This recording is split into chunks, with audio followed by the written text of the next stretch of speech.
और डीएनए में अब भारतीय राजनीति के लेडीज क्लब की बात करते हैं, क्योंकि इस समय भारत में चारों दिशाओं की राजनीति में महिलाओं का कद बहुत ऊंचा है। पूर्व में पश्चिम बंगाल के मुख्यमंत्री ममता बनर्जी हैं, पश्चिम में गुजरात की मुख्यमंत्री आनंदीबेन पटेल हैं और राजस्थान के मुख्यमंत्री वसुंधरा राजे सिंधिया हैं। उत्तर में जम्मू कश्मीर के मुख्यमंत्री महबूबा मुफ्ती हैं, जबकि दक्षिण में तमिलनाडु के मुख्यमंत्री जयललिता हैं। आज के दिन की बात करें तो आज भारत की राजनीति में एमजे की विक्ट्री वॉक देखने को मिली है। एम मतलब ममता और जे मतलब जयललिता।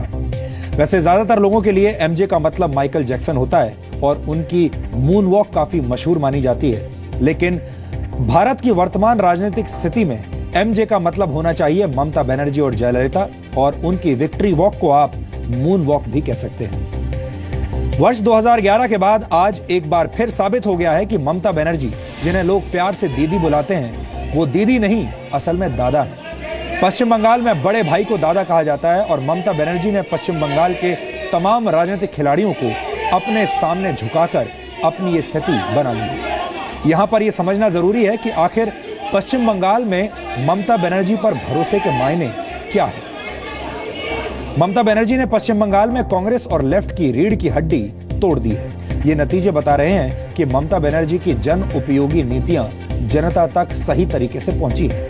ये भी कहा जा सकता है कि ममता बनर्जी राज्य में सांप्रदायिक ध्रुवीकरण में कामयाब रही, क्योंकि ऐसा माना जा रहा है कि पश्चिम बंगाल में बांग्लादेशी मूल के वोटर्स सीधे सीधे ममता बनर्जी के पक्ष में चले गए। यहां पर पश्चिम बंगाल का जातीय समीकरण आज आपके लिए देखना बहुत जरूरी है। पश्चिम बंगाल की कुल जनसंख्या करीब 9 करोड़ है और इसमें मुसलमानों की संख्या 27.5% है, जबकि दलित वोटर्स की संख्या 23.51% है और पश्चिम बंगाल में ब्राह्मणों की संख्या सिर्फ 2% है। ममता बनर्जी ने इस जातीय समीकरण को साध लिया और अपने लिए जीत की स्क्रिप्ट लिख ली। यही वजह है कि लेफ्ट के गढ़ में उन्होंने पूरे लेफ्ट फ्रंट को सिर्फ 32 सीटों पर समेट कर रख दिया। ठीक उसी तरह तमिलनाडु की जनता ने भी साबित कर दिया है कि उसके दिल और दिमाग में सिर्फ एक ही नाम बसता है और वो है जयललिता का नाम। आमतौर पर तमिलनाडु में हर 5 साल में सत्ता बदल जाती है, लेकिन इस बार तमिलनाडु में जयललिता ने पिछले 32 साल से चला आ रहा ये ट्रेंड तोड़ दिया है। जयललिता की वापसी के बाद वहां हर कोई बोल रहा है जय हो।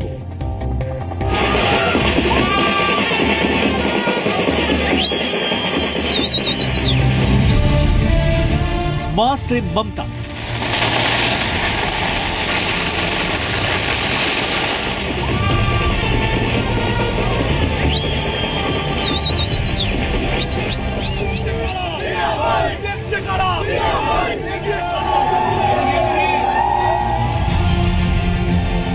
जा से जया,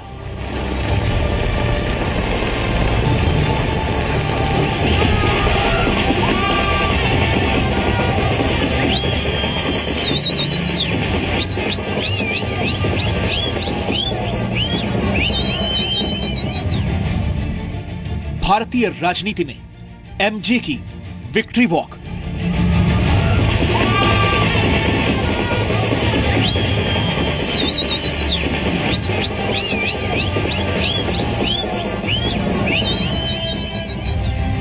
तुमको एक बाल भी बका नहीं करने सकेगा।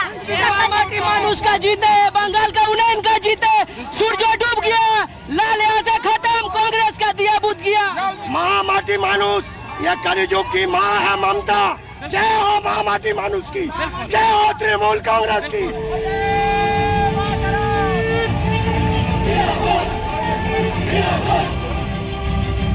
It's a huge victory for Amman. We're all so proud and so happy. God bless her.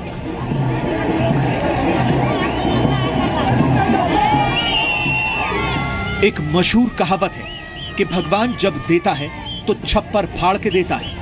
Tamil Nadu और पश्चिम बंगाल में आए विधानसभा चुनाव के नतीजों के बाद ममता बनर्जी और जे जयललिता पर यह कहावत बिल्कुल फिट बैठती है। हम लोग जानता है ममता बनर्जी जनता का साथ में काम करते हैं, जनता और जनता का क्षमता ममता। काम का परिणाम भी मिल गया, हम लोगों को 200 के ऊपर चला गया। It's really not a expected thing. और अकेले ऐसे रह के, अकेले फाइट करके खुद अपना जगह बना के 200 से ऊपर खुद सीट लेना कोई छोटी मोटी बात तो नहीं होती है। She is very down to earth, मतलब इतना डाउन टू अर्थ मैंने आज तक कोई भी यहाँ पे CPM हो किसी को भी आज तक देखा नहीं है। She is very down to earth. दीदी ऐसा करता है, एक दिन में एक तो स्वेटर बुन देता है। दीदी का इतना यह है, दीदी आज से भविष्य तक दीदी को जो देखेगा कोई आदमी तो चिंता करने नहीं सकेगा दीदी क्या चीज है। भगवान देता है, भगवान बारिश दे रहा है और ठंडा ठंडा कूल कूल घोड़े घोड़े तीनों। संक्रांत भी कर दिया है आपने दादा।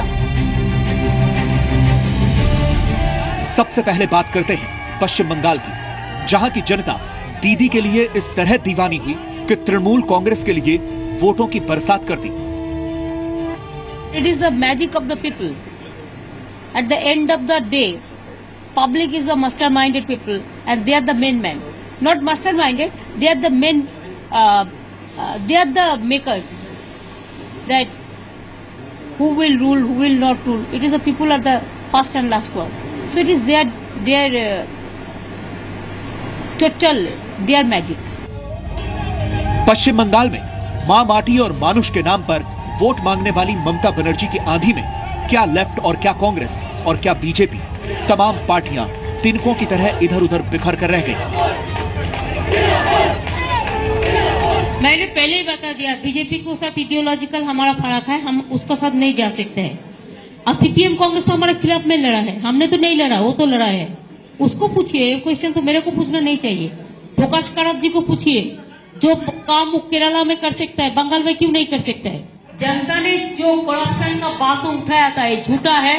ये तो चुनाव का टाइम उठाया था, चुनाव में जानबूझकर, और जनता ने उसको रिजेक्ट कर दिया। जो लोगों ने उठाया था उसको अपोलोजाइज करना चाहिए। ममता बनर्जी के हाथ बम्पर जीत लगी है, हालांकि बावजूद इसके वो खुद को LIP यानी लेस इंपॉर्टेंट पर्सन की श्रेणी में रखना चाहती हैं। हालांकि मौका जीत का है, इसलिए विरोधियों को शिक्षा देने के साथ साथ चुभने वाली बातें करने से भी वो नहीं चूकी। ये देखिए, कांग्रेस पूरा एक अलायंस का फ्यूचर नष्ट कर दिया है। ये इलेक्शन में CPM का साथ मिलकर पॉलिटिकली बहुत बड़ा ब्लंडर किया है। जो ब्लंडर में इसका गलती पॉलिटिक्स के लिए असम में देखो इतना हार हुआ कांग्रेस को, केरला में हार हुआ, और बंगाल में जो सीट था CPM वो मिलजुल के उसको भी कुछ नहीं कर पाया। हम तो आम जनता को छोड़ने नहीं सकता है, हम टूटा फटा पॉलिटिक्स को सपोर्ट नहीं करते। इतने प्रचंड बहुमत के साथ लगातार दूसरी बार पश्चिम बंगाल की राजनीति में वापसी करने वाली ममता बनर्जी की कामयाबी से एक तरफ जहां पूरा राज्य जश्न मना रहा है, तो वहीं दूसरी तरफ विरोधी पार्टियों को यह समझ नहीं आ रहा कि ममता का जादू चला तो आखिरकार कैसे चला। हम वामपंथी के लिए एक और झटका है और हमें इसके चर्चा करना पड़ेगा, विचार विमर्श करना पड़ेगा, हमें कहाँ गलती हुई और क्यों हम लोगों के रुझान समझ नहीं पाए, या हम अपने तरफ उनके रुझान को क्यों खींच नहीं पाए, और इतने सारे मुद्दे के बावजूद भी कौन सा वो मुद्दा जो हमसे छूट गया।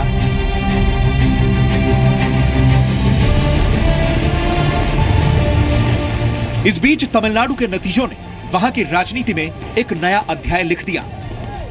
जयललिता की AIADMK ने न सिर्फ जनता का दिल जीता, बल्कि तमिलनाडु में 32 साल बाद ऐसा हुआ है जब एक ही पार्टी लगातार दूसरी बार सरकार बनाने जा रही है।